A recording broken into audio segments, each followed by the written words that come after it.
implants, and absolutely brilliant because so many people found it inspiring.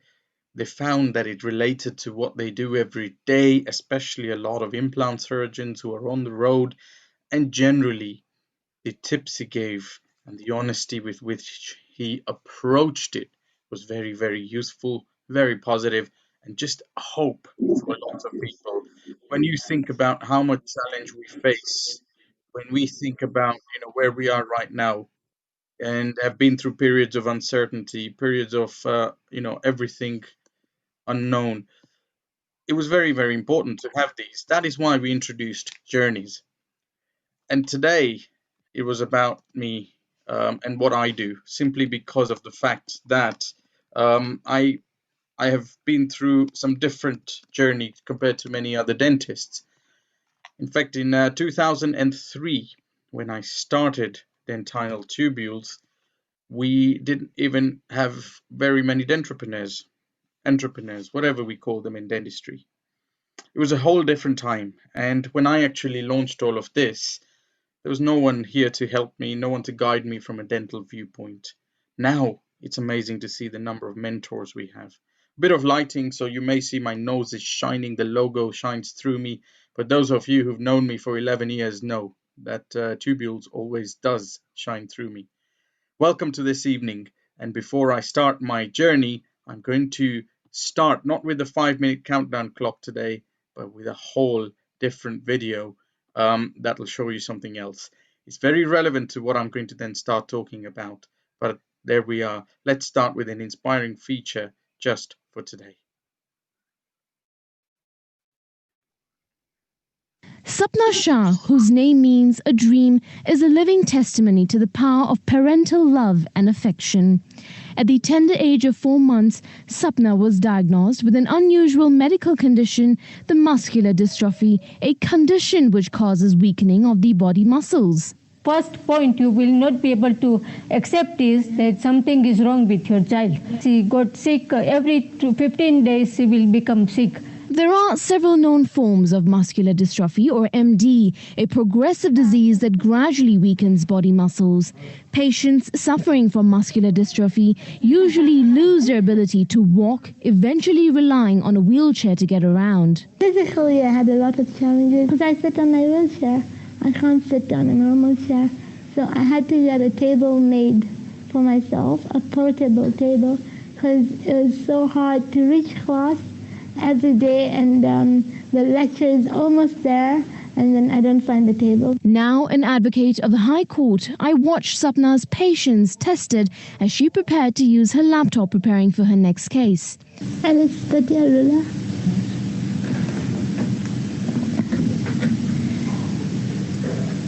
अच्छे काम कर Welcome, Konoji. Danny, I used to try to type with my hand, but as you can see, it's hard for me to reach the keypad. Despite all the odds, Sapna Shah's family prides in her life's achievements. Even though their lives were turned upside down by her diagnosis 30 years ago, the love of her parents and her personal determination has seen her through life. Children who are disabled, you can make able. A lawyer by profession, a psychologist and a motivational speaker, Sapna uses her unique experiences in life to help those in need of her services. I have a page on Facebook. It's called my inspirational page. Our vision and mission of the page is to transform lives. Sapna loves to cook. I love cooking when I'm in the mood of cooking. She loves the kitchen and the family garden. Took up this hobby from my dad. Watching her going about watering the garden, one would be tempted to think how effortlessly she goes about it. The watering container here is specially designed for her use. When you have a child like that in the house, you have to look after her and you have to promote her to go further and look everything possible, everything positive. And she has shown the world that whatever challenge has been given, she has faced it, and today she is where she is. Listening to the Shah family's positive and hopeful words easily takes away the pain they have endured to raise their daughter. I feel I have a lot to give, because if I could change my life, then a lot of people can change their lives too.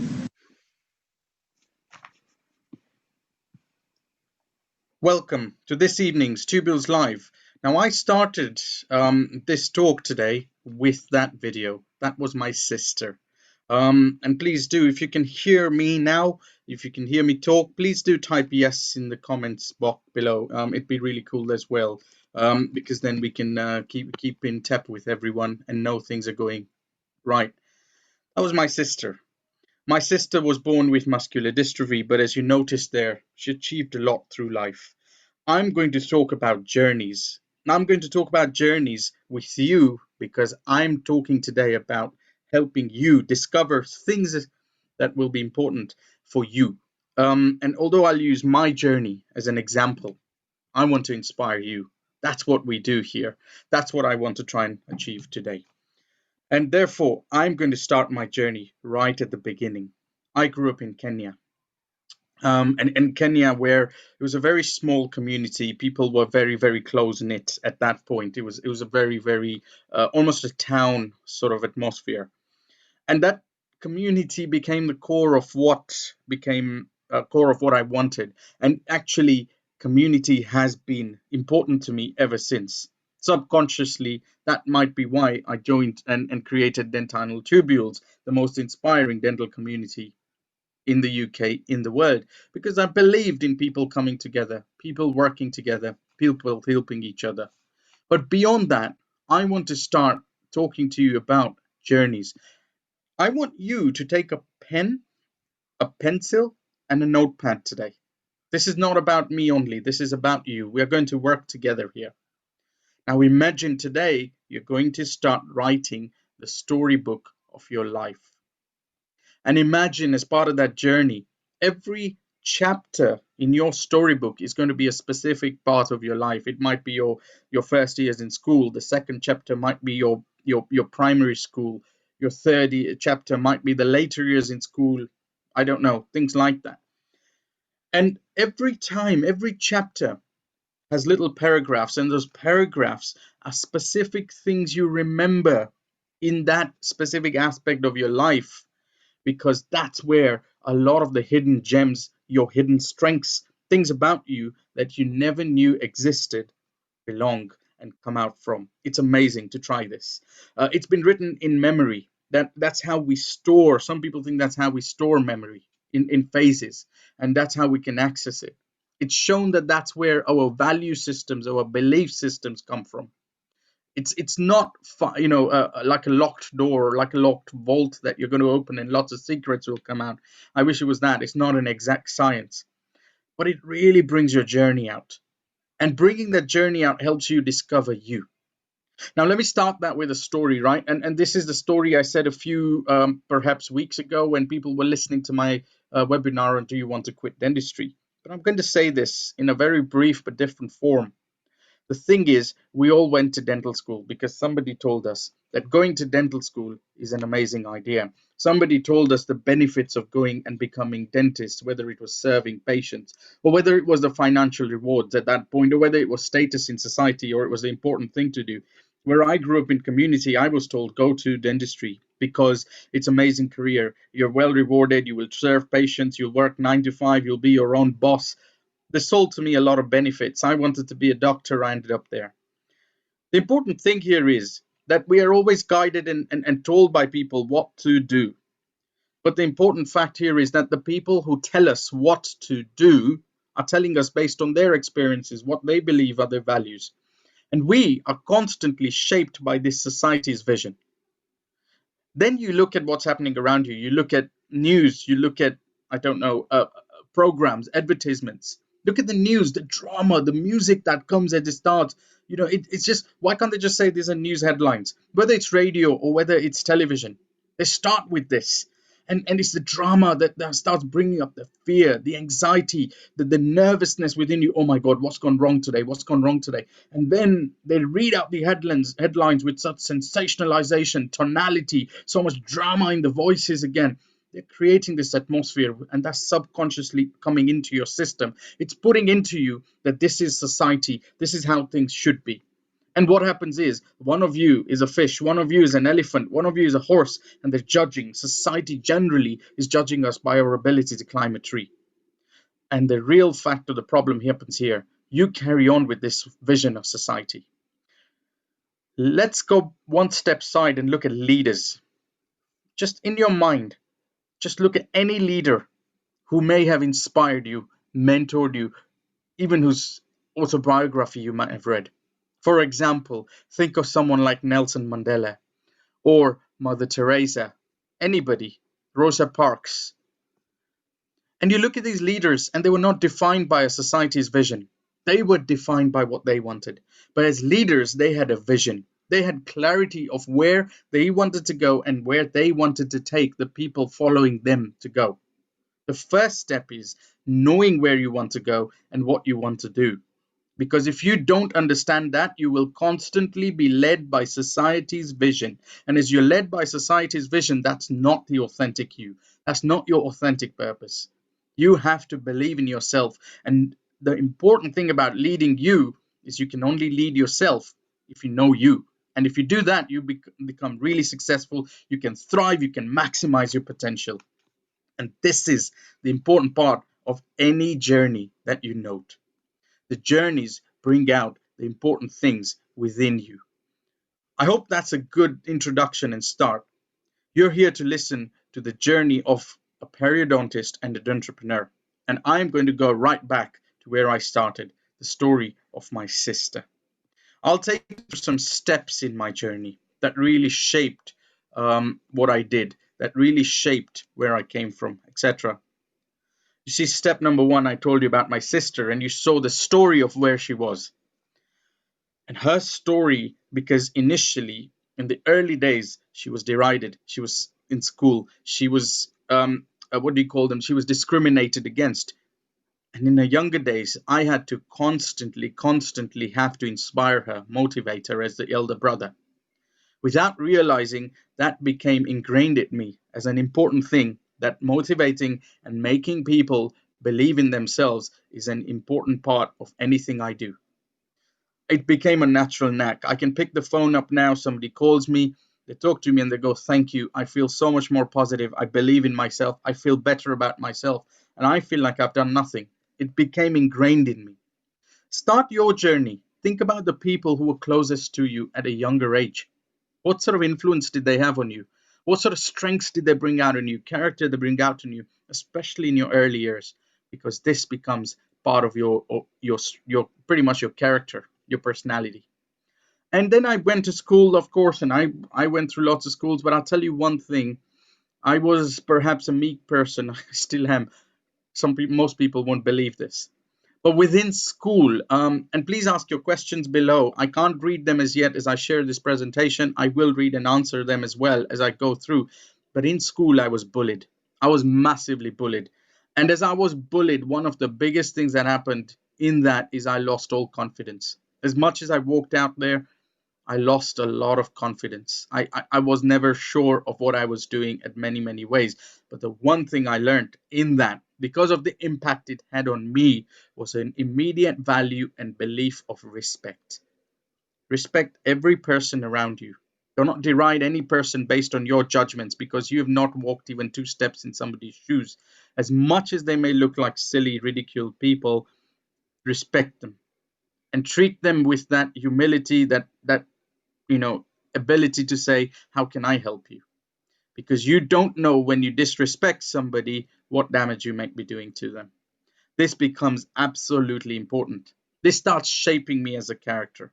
This is my journey I built. And in that community I was in, that's what happened.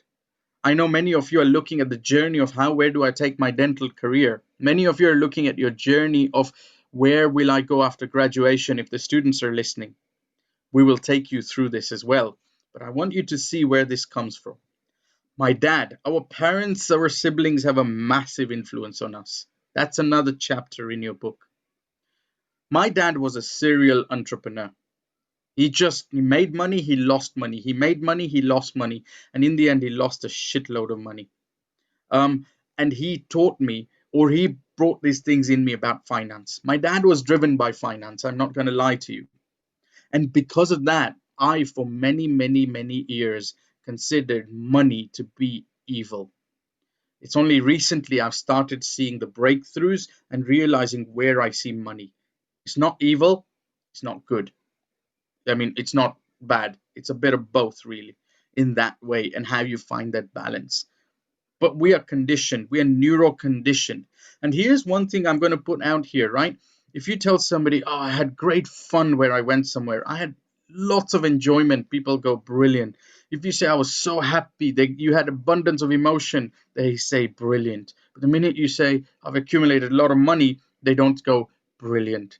We're allowed to accumulate and be able to be abundant in everything, because the more abundant you're in knowledge, you can share it. The more abundant you are in finance, you can share it and help others. The more abundant you are in terms of your emotion, you can share that happiness. Remember, that's a lesson to learn there. That don't think scarcity, think abundance. And when I say think abundance, what I mean is there's enough for everybody. Don't think competitively, think collaboratively. That's an important aspect I learned there in that part of journey as well. And I will talk you through more about the finance, because many people think that because I run a huge organization like Tubules, I sleep on a bed of $1 million. Actually, no, it's nowhere near there. I'm driven by a pure passion, and I'm going to build that as well. My mom hugely influenced me. She was very, very, very hardworking as a person. My mom had lots of energy as a person. She basically pretty much drove things. You saw my sister's condition. When she was born, my mum went through a real shock, because we all expect life to have a certain story. We all expect things to go well, which we very well know they don't all the time. And she became extremely hardworking and extremely patient. She's like a calm in a storm. And I learned that as a skill. Now, this is the things that were shaping me as a person. This shaping as a person is what was going to influence your journey. So, as you write your stories, as you write your chapters, as you write your paragraphs, if you feel comfortable, then down in the comments below, share with me, what sort of stories, what sort of things you are coming out with, because I'd be very interested to hear.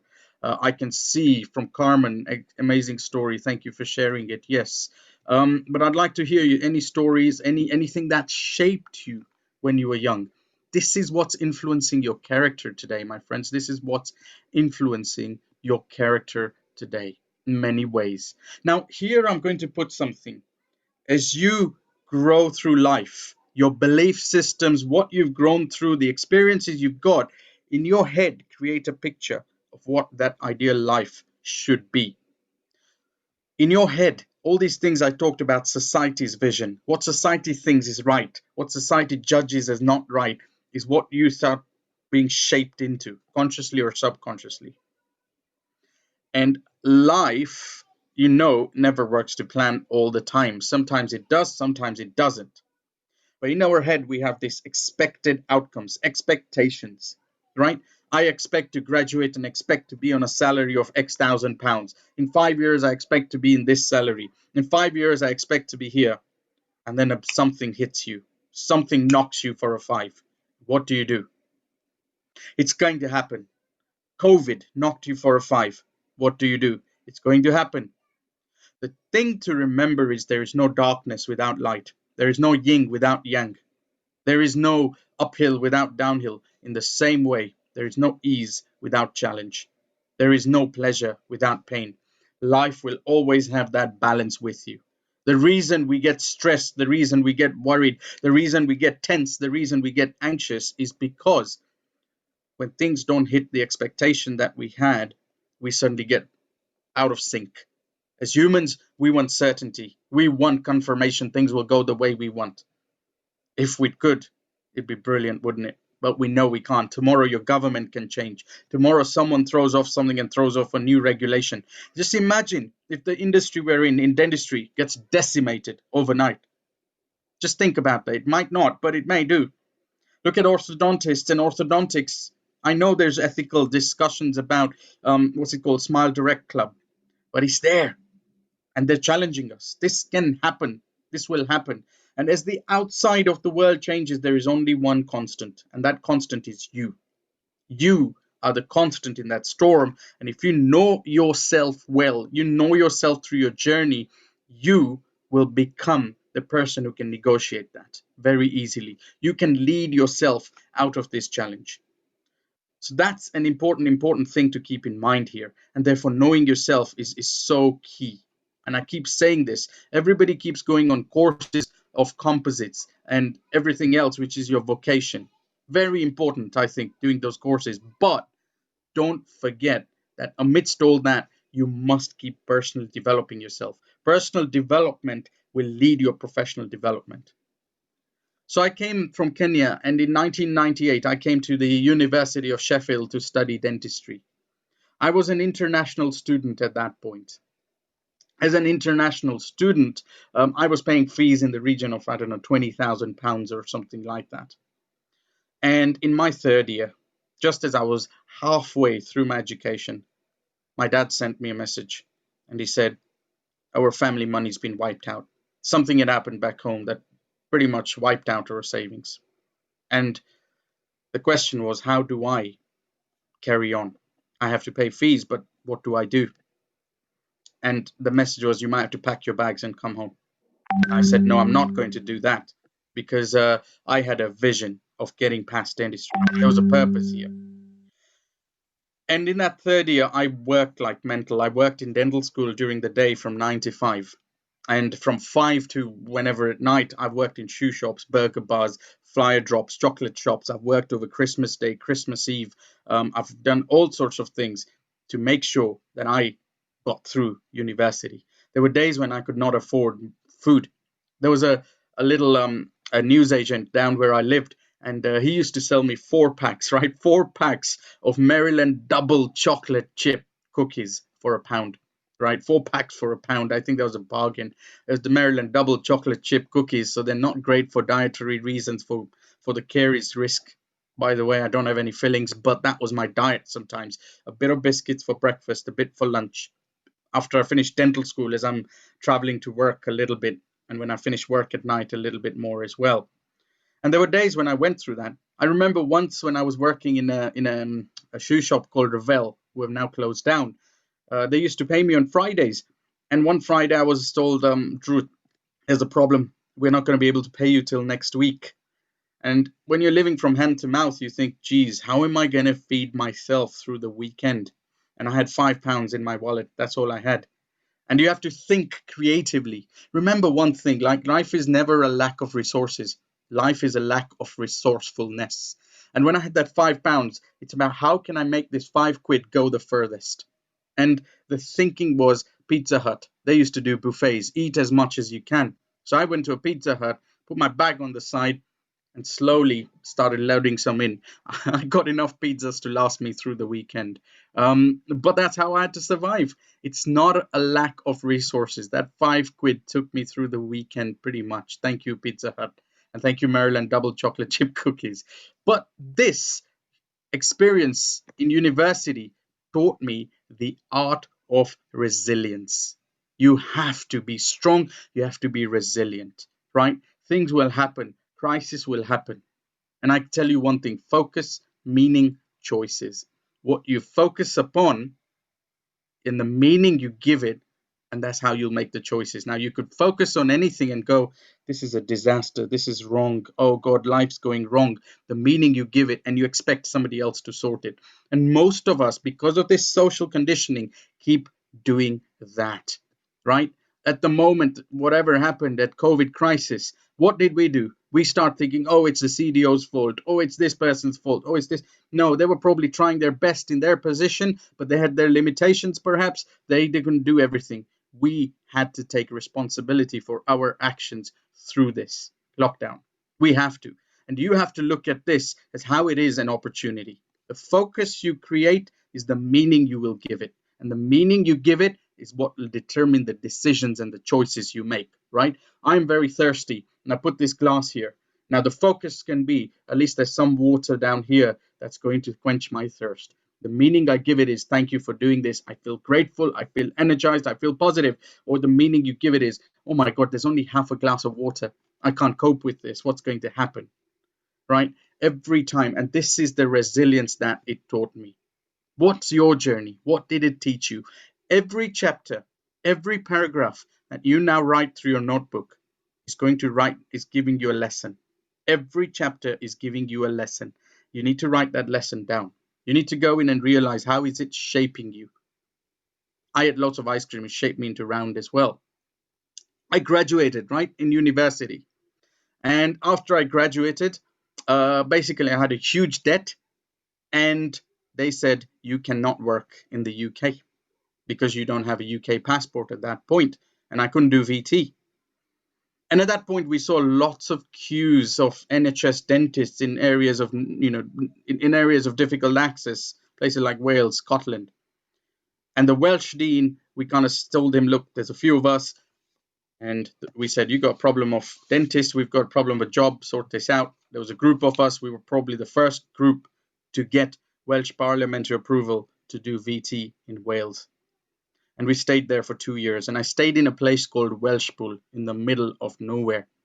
I went into this new environment from Sheffield University. I'd done some time in Bradford as a clinical fellow, to moving to Welshpool.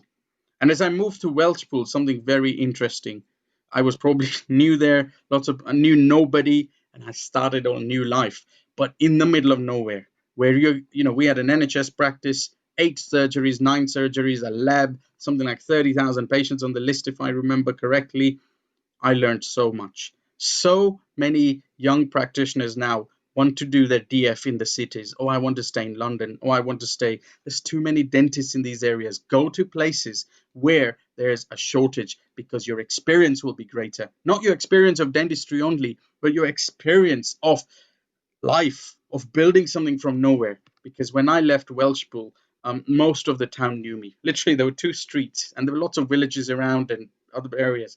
2 streets. Population of Welshpool itself was probably 10 or 12,000 then. But the most important part was they're the most friendliest people I've ever been. It was the best part of my life in the UK. And it had 15 pubs in those 2 streets. There's lots of interesting stories I can give there. I then came to London, and my first job was a restorative SHO job. So when I had finished paying my debts and I could work everywhere else, that's when I came to London, and it was a restorative SHO job that I got at the Royal London. And then I got a MaxFax SHO job at the Northwest London hospitals. But here's the other thing. When I did my MaxFax SHO job, I mean, most people know the rota is grueling. It's a very, very grueling rota. But I still went in early. And I think my registrars, who are now consultants, had to tell me, Drew, please go home. You have to go above and beyond, do the long hours to learn.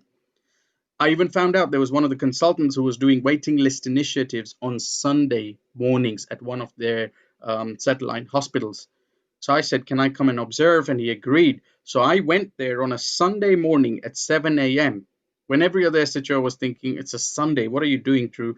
I went there at 7 a.m., checked the lists, did all the consents, everything. Consultant came at 8 a.m. He said, Drew, let's go do the consent. I said, don't worry, or they've all been done. You're okay. He was well chuffed. He was like, wow. So I did this for pretty much quite a few Sundays in a row.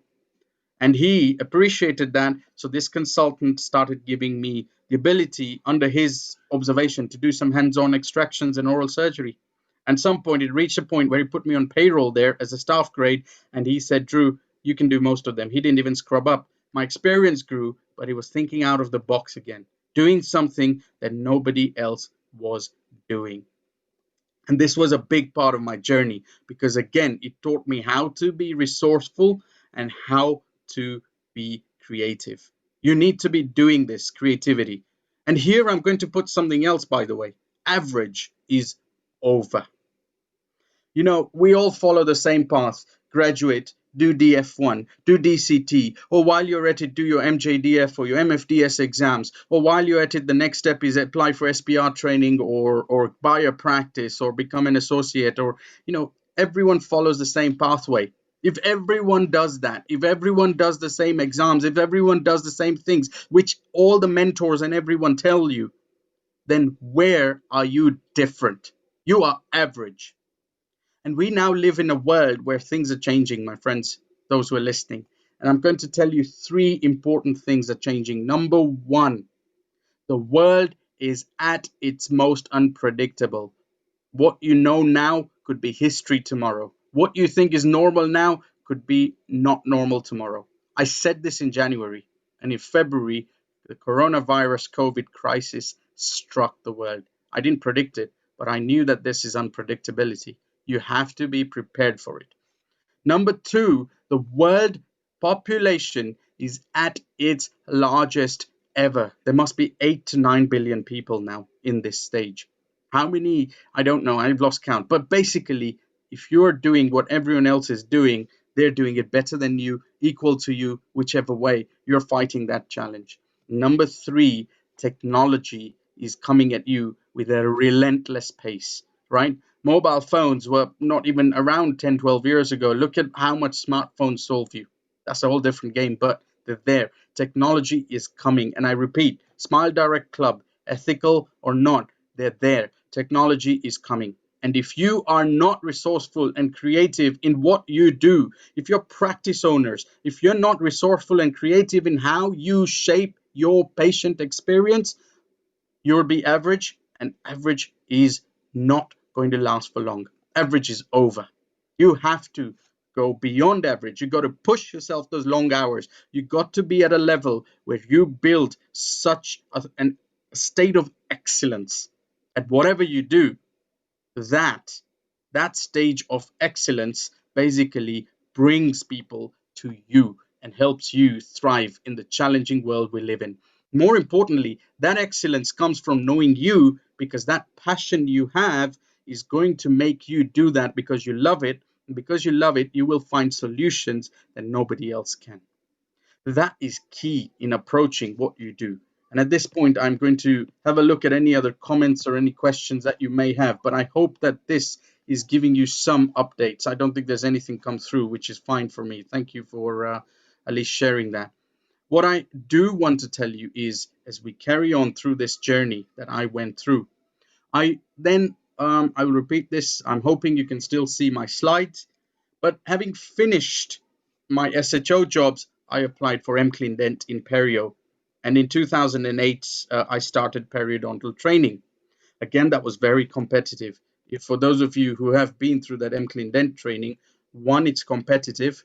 Two, it's not cheap either. So you're fighting a battle at both ends. I applied for the MClean Dent. Now, you'd think someone who's been through this entire journey, this challenging journey, would, never quit dentistry because you love it so much. And I had some of the best teachers at Guy's Hospital where I studied. Their knowledge was immense. But within the first year, I lost all inspiration of dentistry. And this is the problem here, is that people keep teaching you this clinical dentistry in the way that they think. Well, someone who comes as a disruptor with a mindset like mine, a different way of thinking, how are they going to adapt that? And it's never been taught. And this is one of the things, as dentists, you and I are always taught the technical dental skills. We're always taught how to shape the cavities, or how to cut the gum, or how to shape the crown prep. Those are technical skills. You cannot use those technical skills to develop as people. Personal growth is as important, if not more, than your professional or vocational growth. They both happen side by side. And in the first year, because I was being taught dentistry in such a strict academic way, it destroyed me, because I'm a creative guy. I need to think differently. My enthusiasm went down. It put me in a position where I was nearly going to quit dentistry. So I started dental tubules. I put in all my savings through it. I brought bank loans, everything, and invested. But dental tubules gave me a connection to some of the most inspiring dentists around the world, a community of people who inspired me back and brought me that enthusiasm in dentistry. And it's important here, connection, the community that you join and work with is going to shape the way you think, the way you behave, everything. If you're with a community that's constantly complaining, whinging, saying this is wrong, that is wrong, it's going to shape your brain to do that. Okay. They did this study and in Finland, I think it was, on Facebook, where Facebook manipulated some time walls so that there were some posts that were positive and some posts that were more negative. If I knew Mr. X knew Mr. Y, and Mr. Y knew Mr. Z, the post that Mr. Z put up influenced me third degree, even though I didn't know them, for up to 3 days. So if negative posts keep coming up, they influence me for up to 3 days. And this is the damage that social media could be doing to you. It's influencing how you think without you realizing it. Your subconscious is being influenced at that level. And this is so key. That is why I have always said the tubules community is all about positivity, about helping people, encouraging, supporting, etc. Because we have to take responsibility ourselves to do as much as we can. The word outside is not something we can rely on. As a perfect example, the GDC, we've asked for reform for all these years. It's an oil tanker that's moved a bit. They may not change. It's us who have to change. And us have to change, meaning you value yourself. So you give your patients more time. If you give them more time, you can build their trust, you can build their repo, and you can then take that step to get their consent better. And those patients value you more. It's a win-win situation. And as much as people don't like me criticizing the NHS, that's one of the things. Somebody else is telling you the pace at which you should work. And they're treating you as somebody who churns things like a labor worker while you've got value there. That connection, that community you engage in is going to change the way you think. It is hugely important. And that was a lesson I learned. And I started tubules. And my ethos with tubules has always been on 3 phases: inspire, grow, thrive. I want dentists to inspire themselves and I want them to grow to their best potential because I want them to really maximize their potential to thrive. That's what we wanted. So for the first 8 years of tubules, I ran myself while I was still doing my unclean dent. I didn't quit, by the way, that enthusiasm put it in. I was still working part-time in practice and I had got married at the same time. I worked like crazy, Sunday to Sunday, getting 2 hours of sleep for the first 8 years. And I didn't get a salary from tubules either of those 8 years. Mental, when you're not paid for something, you're working your bollocks off. It's taking up all your savings. It's taking up your time. It's taking your time away from the family, everything else. Why did I still do it? Because I believe as a person, as people, we should be serving others. And that's my job. My responsibility, my duty is to serve the profession of dentistry, to inspire them and to help them grow out of these environments that treat them badly, grow out of these environments that don't value them, inspire people to grow to a place where they're valued. That's what tubules did for me. And for 8 years, I did that. It was a challenge. I can now go for about 4 or 5 hours of sleep a night. But that's what tubules did, is it showed me leadership, my own leadership by creating my vision, and secondly, leading other people through that vision. In 2017, we got a team on board, about 5 or 6 people. We got a bit of investment on board. But here's the thing. You think you get more people in and your business grows. You think that it's easier. It's harder because your expenses grow, the people grow, everybody else. And in the August of 2018, Dental Tubules was 5 days from closure. 5 days from closure. And nobody knew about this. Not my team, not my staff, no one, just probably our CFO, me, and maybe part of the board. And from that, we pulled tubules from the brink. I just had my son who is 2 years old now. He was 8 months old then. And I was flying home to pick them up. My wife had gone back to Kenya. She's from there for a few months to see the family. And I was flying home. And if any of you have been to Dubai airport, you might know how long that airport is. And I paced that up and down the whole day thinking, how am I going to survive this? I had a 8 hour stopover, I think, at that point. And I paced that across. If you want to watch that entire video story I gave, if you're watching this, please put the link in the comments box below. But in essence, through that period, I more or less struggled, but found a way going through. It was a near failure. But do you know what drove me beyond anything else? First thing that drove me was that no matter what happens, would I do this again? Having sacrificed my sleep, having put my, badge to my heart, lived there, everything of that sort. Having put my heart and soul, would I still do it again, knowing that I got nothing out of it? And I said yes, because I had a purpose. And my purpose was twofold. Because of my challenges in education, I'd said nobody in the world should ever go through, without education. And secondly, because I nearly lost inspiration in dentistry, I said that the world should always be inspired. That purpose meant no matter what comes along, I know my why strong enough to go through. In your journey, every challenge you go through, it is reminding you or showing you where your purpose is. Do you know your purpose? Because once you find your purpose, you will get that fire from inside and you will go through crazy, whatever crazy you need to achieve your aim. That's what tubules did. The second thing I realized was I was grateful. I'd never worked without any challenge or I'd never worked with any sort of self-serve condition. It was about serving others, and I was grateful. And I will always continue to serve others. And that's the other thing I will tell you. In your journey, no matter where you're thriving, think about how you can serve others. Because the better and the bigger you serve others, they value you more, and they will say thank you.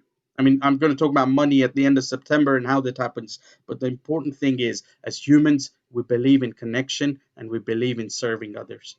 So the near failure gave me an insight into that, but it also made me think to sit down and say, why the hell am I doing this? And how can I do it better? How can I go through things in a different way? So it helped me explore me, my values.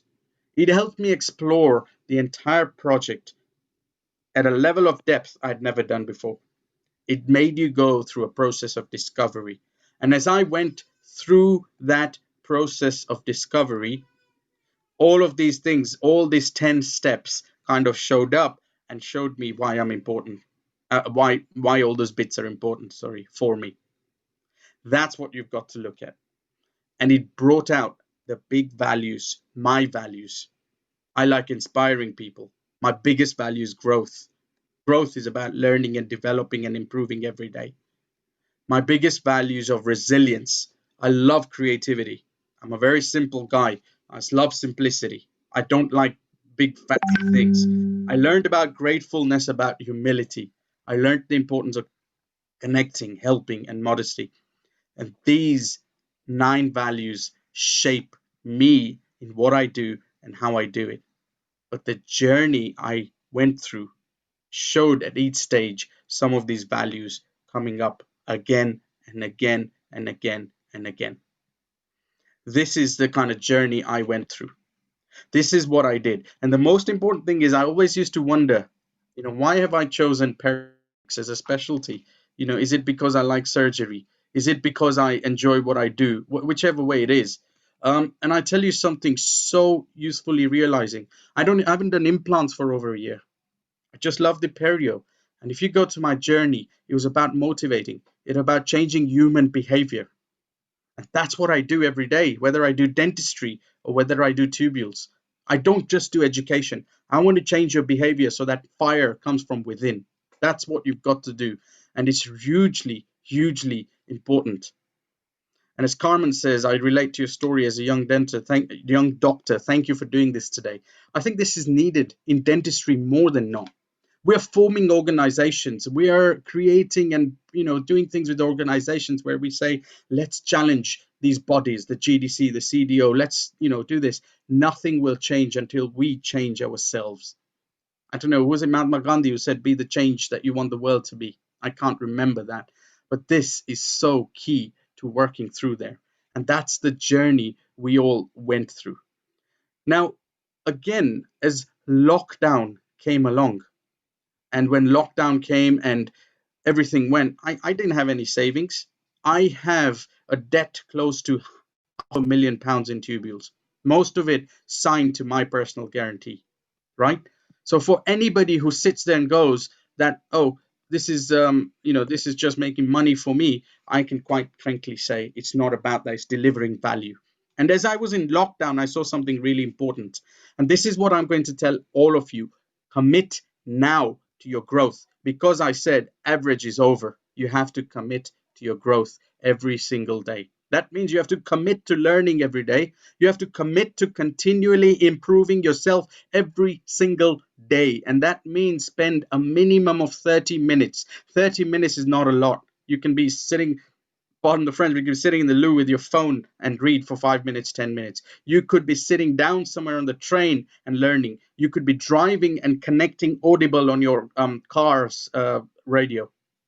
Stop listening to media and radio. It's so important to keep learning and improving, because if you don't, things will keep catching up with you.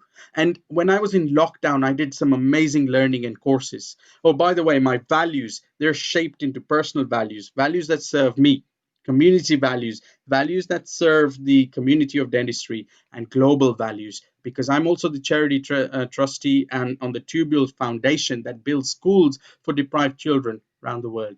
These values all come in. But what I want to show you beyond this is that the values have created my identity, my shape, yes. And one of my biggest identity is growth. I'm not going to go through all of these. You can see these sort of things in the lecture that I did some weeks ago. But I want to show you this. This is what I've been through in lockdown for reading. I've read through these books. I was up till 3 a.m. or if I slept early, I woke up at 3 a.m. and I went through these. And some of them I've read books. I've actually gone on Audible and listened to some of these books. And then I've also written down lots of notes from these books. So I've ended up reading them a few times. You can take a snapshot should you wish. I can WhatsApp it to you. It's not a problem. I also did some online courses, and some of them cost about $150 for about 3 hours of a course. And we get people coming on tubules going £250 per year. Oh, it's too much money. And you sit there and go, you get 2,000, almost 2,000 videos for $250. I'm paying $180 for 3 videos, $150. Invest in your education. But before that, know where you want to go. And to know where you want to go, know yourself, know your values. Your journey is an important part of understanding and knowing your values. And the more time you spend in this, you will find you move forward even quicker. You find all these challenges that come to you all the time, when life is happening or whatever, you will just find they disappear or they become easier. And I've said to people, once you have a goal, once you have a direction, and once you're investing in your learning, your education for it, you start learning how to overcome these challenges. And I was telling you earlier, challenges are a part of life. You will just see them as a challenge on the way, not a challenge in the way to overcome and reaching your goals. And when you reach your goal, you move to the next one and the next one and the next one, and that's what happens. And to me, that's the evolution. I evolved from somebody who wanted education to the world and evolved to someone who wanted to connect the world to inspire people. Now I evolved to this thing where I'm getting people to grow, because as they grow and get better, they will, they will serve humanity better. When you walk into dentistry, your mindset, the way you think, is so important. So many of us are neurologically conditioned. You get emotional before you even know what emotions you're going through. You get stressed before you even know what you're going through. I've done this talk on the neuroscience of Motivate, Grow, Thrive on the Tubules video library. Have a look at that. I haven't got the hour to go through that. But here's the thing, really, that even if I just told you about your practice now and told you to describe it, if you're stressed there all the time, you'll start getting stressed right now. You have to change that. change that. No matter what challenge you're going through, sit down and think, what does this challenge mean? What is it telling me that I need to change or improve or develop or grow? And that's how you evolve through things. I'm now evolving from one to the next. My vision for the next 10 years is to tubulize and inspire 2 billion people. What do? I supercharge people. I inspire them to live their visions so that they can enable other people. And that's how we empower humanity. That's what I believe in. What do you believe in? Your journey has to be that. Even that small crown you cut, like I say, you're doing something purposeful there. It's knowing what your purpose is, and that will drive you to doing things to excellence, right? And that's what you've got to work through. Get away from groups, get away from social media that whinges, that has complaints there. Even if 50% is complaining and 50% is not, you're going to find yourself fighting that battle. These things are programming your mind at a subconscious level. Spend time instead learning, reading. Spend time reading about people who've inspired you, because when you read books, it's like you're having a conversation with an author. And historically, university degrees used to cost thousands of pounds. Yes, if it's a vocational degree, it's worth it. But now, that pile of books I just showed you, it's £10 a book on Amazon. Each book is 12 hours of reading. I now have something like, I'm just looking there and thinking about 15 or 20 books. Each is 12 hours. That's 240 hours of learning for less than £100, maybe.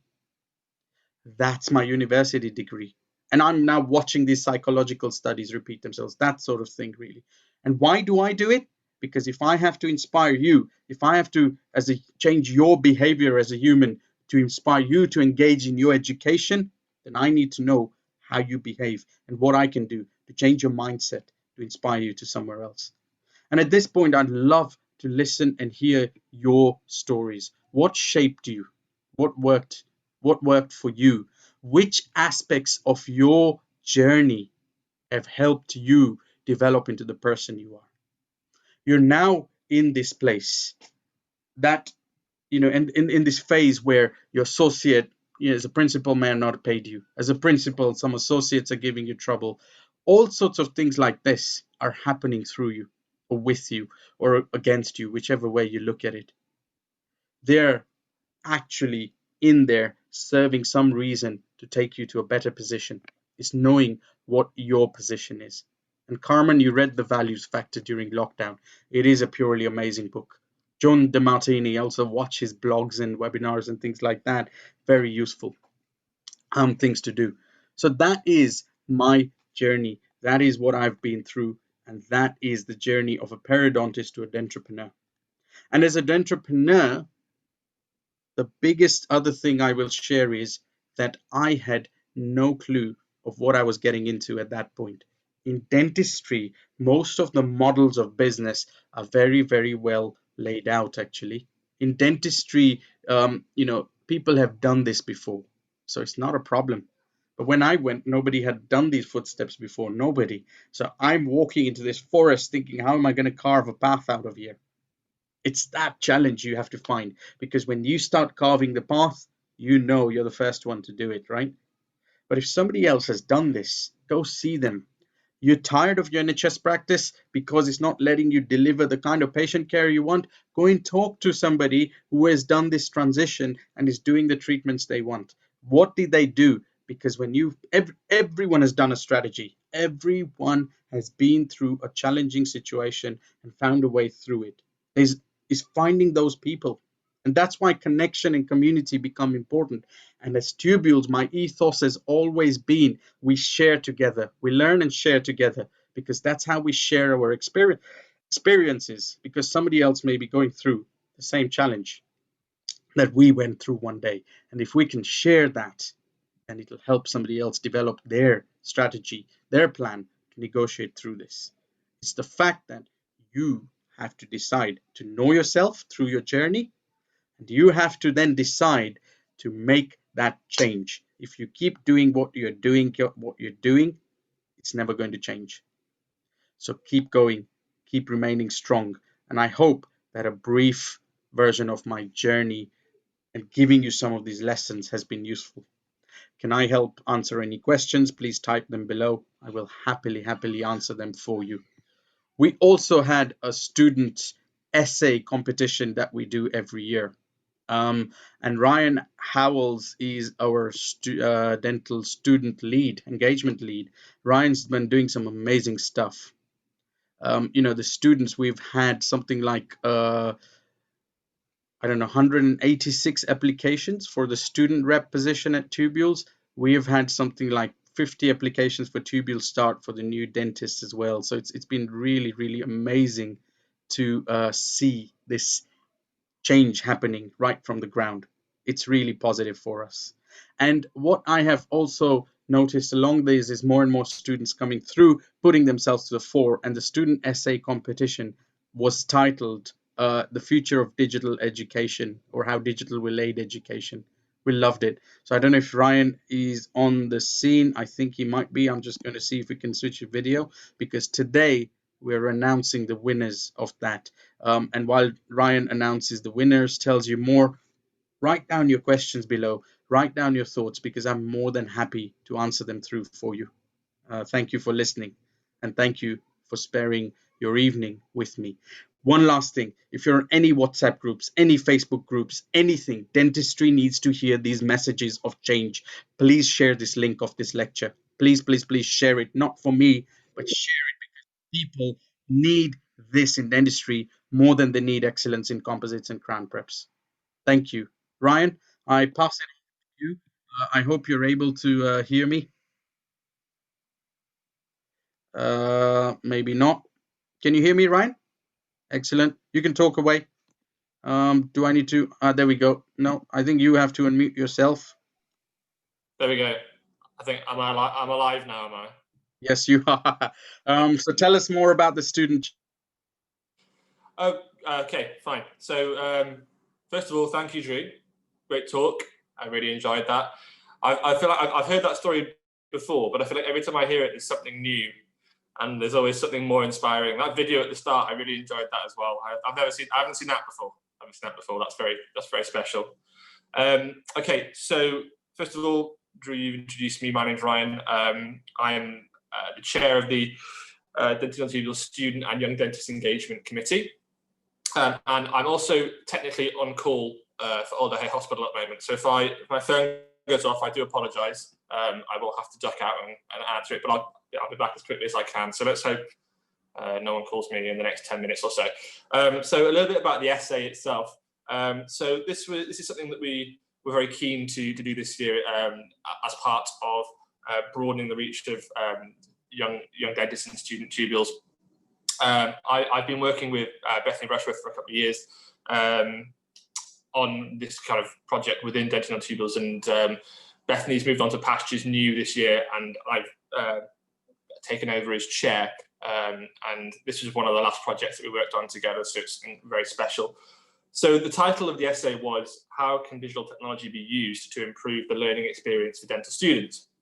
The deadline was back on the 1st of July. And we had a large number of entries, far more than I expected, actually. And it actually made for quite a lot of work for our poor essay reviewers as well. However, the standard was incredibly high. And after speaking to the reviewers, they said it was particularly difficult to separate out the entries in the final marks. However, there was one essay which definitely stood head and shoulders above the rest, and that received excellent marks from all of the reviewers. As part of this essay prize, we're trying to do something a bit special that I've not seen done elsewhere, and as far as I'm aware, this is the first time this is being done. So each and every applicant for the essay prize will receive individualized feedback from each of the examiners about the essay and things that they can improve and things that they did well. So we were very confident, we were very keen that feedback process would be linked into this competition, so that it wasn't just a competition, but it was a chance for applicants to grow and develop and potentially learn something from this process, because it's not it's a cliched saying, but it is the taking part that counts, not necessarily the winning. You can grow as a person and as a clinician just by entering these prizes, and we were quite keen to try and support that. So as well as the individualized feedback, Drew is very kindly running a personalized personal development session for each of the applicants coming up in October, which should be tremendously valuable, I'm sure. So this is the bit that everyone is waiting for, and I'm going to go through the results now. So we're going to have first, second, and third, and then we have 3 highly commended essays. First prize will be an invitation to the Student Dental Tubules Conference, Head Start for Finals, and the Tubules National Conference as well, when we are able to hold that face-to-face. So I believe that will be next year. Second and third place will win invitations to the Tubules Student Conference, which is Head Start for Finals. And highly commended will all receive certificates, as well as the personalised development session, which I talked about a second ago. So these are the essay prizes.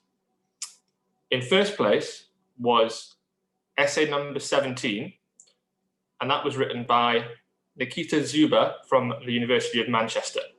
So congratulations, Nikita. It was an excellent essay and received tremendously good comments from all of the examiners, and it was an almost unanimous decision in the end. So congratulations. I've read the essay myself and thoroughly enjoyed it. So we look forward to seeing you at the Student Dental Tubules Conference and the National Conference as well. So on to second place. In second place was essay number 18, and that was written by Noor Zaidi from the University of Manchester again. So congratulations, Noor. You now have an invitation to the Student Dental Tubules Conference, and we look forward to seeing you. In third place was essay number 6, and that was written by Emily Black from the University of Bristol. Congratulations, Emily. A fantastic essay as well, and we look forward to seeing you at the Student Dental Tubules Conference. Now we have our 3 highly commended positions.